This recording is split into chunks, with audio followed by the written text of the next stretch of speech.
Virat Kohli, who was once the face of Puma in India, is now going to become their direct competitor. And not just that, he will also become the owner of the company that manufactures for Puma. But how is this happening? And what can you learn from this transaction as an angel investor or an early stage startup founder is what we will discuss in this video. So now what has happened is that Virat Kohli has invested 40 CR of his personal wealth in a company named Agilitas.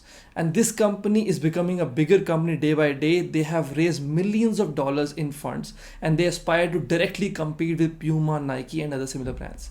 But an interesting part about this company is that they have actually acquired India's largest footwear manufacturer that used to also supply Puma and other such companies. But if you think that this is the most interesting part about the company, then you are mistaken.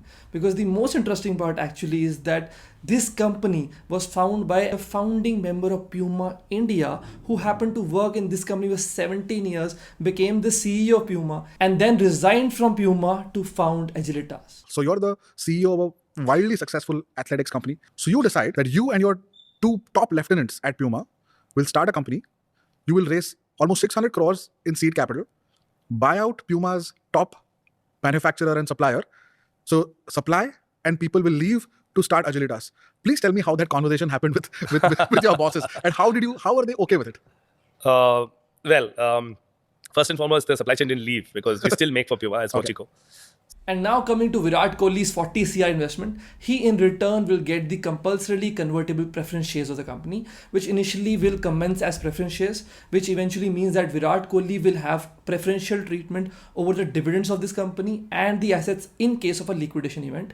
But since these are compulsorily convertible preference shares, they will eventually convert into equity and then Virat Kohli will become a regular shareholder holding equity shares of this company. And now as an angel investor or a startup founder, you need to understand that these compulsorily convertible preference shares are not just a great instrument for raising funds for bigger companies, but they are very well useful for a smaller company as well. But what you need to understand here is that there is a proper legal procedure that needs to be followed before issuing these shares. Now this commences from checking your articles of association to then having a board resolution passed, then having a shareholders approval, receiving money, allotting shares, and then filing relevant documents before the MCA. And if you miss out even on one part, you will eventually attract penalties as per Companies Act 2013 for being non-compliant, and this is never a great situation for any company.